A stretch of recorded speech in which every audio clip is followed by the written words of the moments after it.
Hello and welcome everyone. स्वागत है आपका हमारे यूट्यूब चैनल में। और जैसा कि आपको पता है कि पूरे बिहार में 5 मई से लेकर 15 मई तक लॉकडाउन कर दिया गया है। और इस बीच जो कोर्ट हमारा जो चल रहा था, जो नॉर्मल कोर्ट आप जो देख पा रहे थे कि 7 मई तक जो कोर्ट चलने वाली थी, ठीक है, उसको अभी फ़िलहाल के लिए जो भी डेली काउज लिस्ट जो बना था उसको एडजॉर्न कर दिया गया है, यानी कि निरस्त कर दिया गया है। तो चलिए एक नज़र ध्यान दे देते हैं नोटिस पर, जैसा कि कमेंट में आप लोगों ने पूछा था आज के नोटिस के बारे में। तो चलिए मैं आपको समझा दूँ।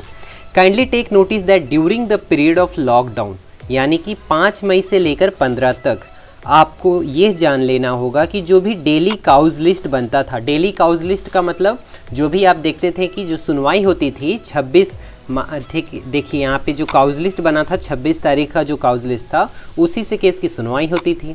और उसमें ही मान लेते हैं कि आज सीरियल नंबर चला आपका 15 तक, तो कल जो है वो आगे तक उससे आगे बढ़ता था। ठीक है, आपको 26 अप्रैल तक ही दिखेगा। उसके बाद जो था, चूँकि रजिस्ट्रार और काफ़ी बहुत सारे स्टाफ को कोरोना हो चुका था, इसलिए पूरी तरह से पाबंदी कर दिया गया है कि कोई भी स्टाफ हाईकोर्ट के प्रेमाइसेस में नहीं आएंगे।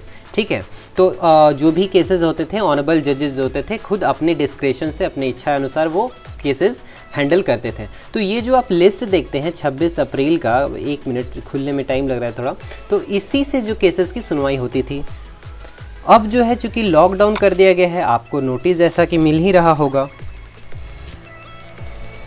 और इस लॉकडाउन में जो भी केसेस थे, ठीक है, जो भी 5 मई से लेकर के जो भी केसेस ऑनवर्ड्स थे, ये फ़िलहाल जो है वो एडजॉर्न कर दिया गया है। ठीक है, इसमें दोनों केसेस आते हैं, 5 मई का भी और 15 मई का भी, दोनों केसेस।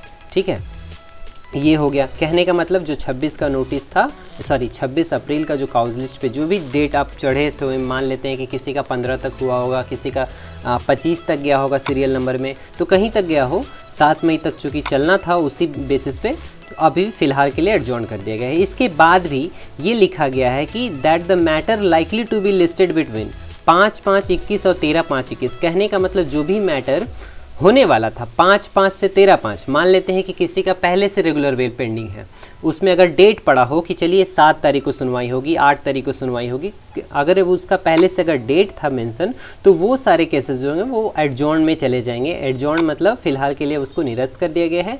फिर आगे जो होगा इसको आपको नोटिस दे दिया, नोटिफिकेशन आपको मिल जाएगी कि कब जो है इसका अगला डेट जाएगा। यहाँ पे लिखा है will be notified on the respective corresponding day of the week commencing from 17/5/21। कहने का मतलब कि जो भी केसेस 5/5/21 से 13/5/21 में होने वाले थे, वो अभी फ़िलहाल एडजॉर्न हो गए हैं।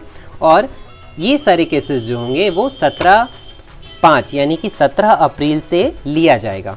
ठीक है, चूँकि 13 जो है वो सैटरडे पड़ता है, 14 संडे है, मंडे को लॉकडाउन है, तो ट्यूसडे यानी कि 13 से आपका जो केसेस हैं वो सारे केसेस जो हैं वो लिए जाएंगे। यह कहने का मतलब केसेस की सुनवाई जो है वो अब जो है कोर्ट आपका 17 तक ही खुलेगा। ठीक है, तो अब आते हैं कि क्या बहुत किसी का तो ऐसे भी केसेस होते हैं, बहुत अर्जेंट केसेस होते हैं। हालांकि इसमें अर्जेंट का मतलब ये नहीं कि बेल में भी अगर अर्जेंट मानते हैं, उन्हीं को कोर्ट मानती है अर्जेंट। जो मैंने आपको पिछले वीडियो में जैसे समझाया था कि सब केसेस को अर्जेंट नहीं मानती है। ठीक है, हालांकि जिसमें मेंशनिंग अप्रूव हो जाता है उसी को वो अर्जेंट मानती है। ठीक है, 1 मिनट, सॉरी गलती हो गया कि 15 तारीख जो है, 15 तारीख तक लॉकडाउन है, 15 तारीख आपका सैटरडे पड़ता है और 16 संडे है और 17 यानी कि मंडे से कोर्ट जो है वो चालू होगा। ठीक है, इसके अलावा भी एक चीज़ और ध्यान दे लें कि अगर मान लेते हैं कि किसी का बहुत अर्जेंट केस है, बहुत अर्जेंट केसेस मतलब जो कोरोना वॉरियर्स होते हैं, यानी कि डॉक्टर के केसेस, नर्सेस के केसेस या पेमेंट से रिलेटेड कोई भी केसेस हैं। ठीक है, इसके अलावा भी ऐसे केसेस, मान लेते हैं कि आपने बैंक से लोन लिया और आपने घर गिरवी रख दिया, हो सकता है आपका घर का नीलामी का नोटिस आ गया हो, या फिर आपके घर का मॉर्गेज करने का नोटिस आ गया हो, तो ऐसे सिचुएशन में ये सारे केसेस जो होते हैं वो अर्जेंट केसेस में आते हैं। ठीक है, तो ये सारे केसेस के लिए 5, 6, 7 मई को जो है वो लिया जाएगा, इन केसेस को देखा जाएगा। ठीक है, इसका मतलब ये हुआ कि जो भी केसेस जो फ्रेशली अलाउड थे, जिनका मेंशनिंग अलाउड हो चुका है पहले से, जिनका मेंशनिंग पहले से अलाउ हो चुका है, उनके केसेस की सुनवाई की जाएगी। और वो जो है आपका 5/5 यानी कि कहने का मतलब कल से सुनवाई होगी। तो सीरियल नंबर आप घबराए नहीं, सीरियल नंबर में जो चल रहा था केसेस वो एडजॉर्न हो गया है। सिर्फ और सिर्फ अर्जेंट मैटर ही सुनवाई होगा, जो भी मेंशनिंग में अलाउड जिनका मेंशनिंग हुआ है, ठीक है। और ये सुनवाई कौन करेंगे, यहाँ पे आप देख रहे हैं ये जो डीबी लिखा है, डीबी का मतलब होता है डबल बेंच, मतलब 2 जजेस बैठ करके केसेस को देखते हैं, ठीक है, 2 जजेस। यहाँ भी डीबी लिखा है डबल बेंच, और ये भी डबल बेंच है, और यहाँ सिंगल बेंच है।